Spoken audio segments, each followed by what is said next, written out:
नमस्कार. ऑगस्ट 1945 मध्ये अमेरिकेने जपानवर अणुबॉम्ब टाकला आणि दुसऱ्या महायुद्धाचा शेवट झाला. पण या महायुद्धाच्या राखेतून दोन मोठे राक्षस जन्माला आले आणि त्यांनी पुढची तब्बल 45 वर्ष संपूर्ण जगाला दहशतीखाली ठेवलं.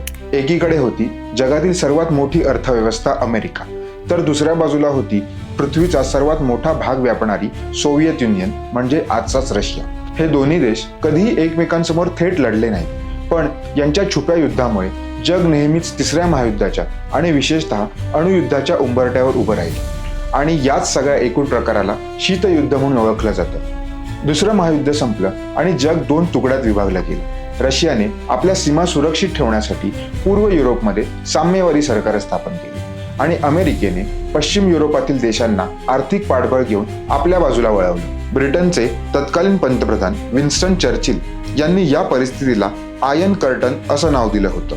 जग दोन विचारसरणीत विभागलं गेलं. एका बाजूला अमेरिका पुरस्कृत भांडवलशाही गट, दुसऱ्या बाजूला होता सोव्हिएत युनियन पुरस्कृत साम्यवादी गट. या दोन्ही गटांमधील स्पर्धा इतकी वाढली की दोन्ही बाजूच्या देशांनी मिळून लष्करी गट बनवले. अमेरिकेने 1949 मध्ये नाटोची स्थापना केली आणि त्याला उत्तर म्हणून रशियाने वॉर्साचा करार केला. आणि गंमत म्हणजे या दोन्ही महासत्ता स्वतः कधीच एकमेकांशी भिडल्या नाहीत, पण त्यांनी इतर देशांच्या युद्धांमध्ये उडी घेतली. उदाहरण द्यायचं तर कोरिया हे त्याचं सर्वोत्तम उदाहरण असेल. दोन कोरियन देशांच्या युद्धामध्ये उत्तर कोरियाला रशियाचा पाठिंबा होता, तर दक्षिण कोरियाला अमेरिकेने पाठिंबा दिला होता. तसंच व्हिएतनाममधील युद्धात उत्तर व्हिएतनाममधील साम्यवादी सरकारला रशियाचा पाठिंबा होता, तर त्यांना रोखण्यासाठी अमेरिका दक्षिण व्हिएतनामच्या बाजूनी युद्धात उतरली होती.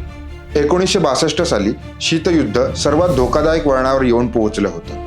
सोव्हिएत रशियाने अमेरिकेच्या अगदी जवळ असलेल्या क्युबा देशाच्या बेटावर अण्वस्त्र तैनात केली.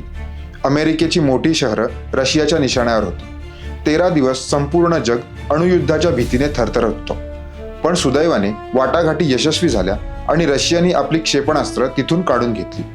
हे शीतयुद्ध फक्त जमिनीपुरतं मर्यादित नव्हतं, तर ते अंतराळातही पोहोचलं होतं. 1957 मध्ये रशियाने स्पुतनिक हा पहिला उपग्रह अवकाशात सोडून आघाडी घेतली आणि 1961 मध्ये युरी गागारिन हा अंतराळात जाणारा पहिला मानव ठरला. याला उत्तर म्हणून अमेरिकेने आपली सर्व ताकद पणाला लावली आणि 1969 मध्ये नील आर्मस्ट्रॉंग हा चंद्रावर पाऊल ठेवणारा पहिला माणूस ठरला.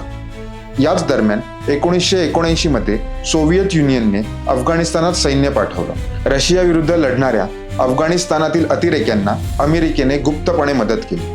सोव्हिएत रशिया आपल्या उत्पन्नाचा तब्बल 14% हिस्सा फक्त शस्त्रास्त्रांवर खर्च करत होता.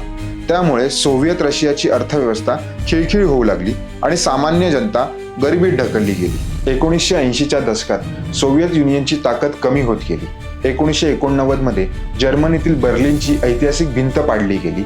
हे सोव्हिएत रशियाच्या पतनाचं आणि शीतयुद्ध कमी होत असल्याचं प्रतीक होतं. शेवटी 25 डिसेंबर 1991ला सोव्हिएत युनियनचं 15 स्वतंत्र देशात विघटन झालं.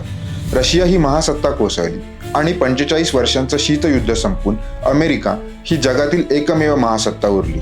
20व्या शतकातलं शीतयुद्ध संपलं असलं तरी आज अमेरिका आणि चीनमध्ये सुरू असलेला वाद किंवा रशिया आणि युक्रेनमध्ये सुरू असलेलं युद्ध यावरून लोकांना आजही वाटतं की तिसरं महायुद्ध केव्हाही होऊ शकतं. याबद्दल तुम्हाला काय वाटतं ते कॉमेंट्समध्ये नक्की कळवा.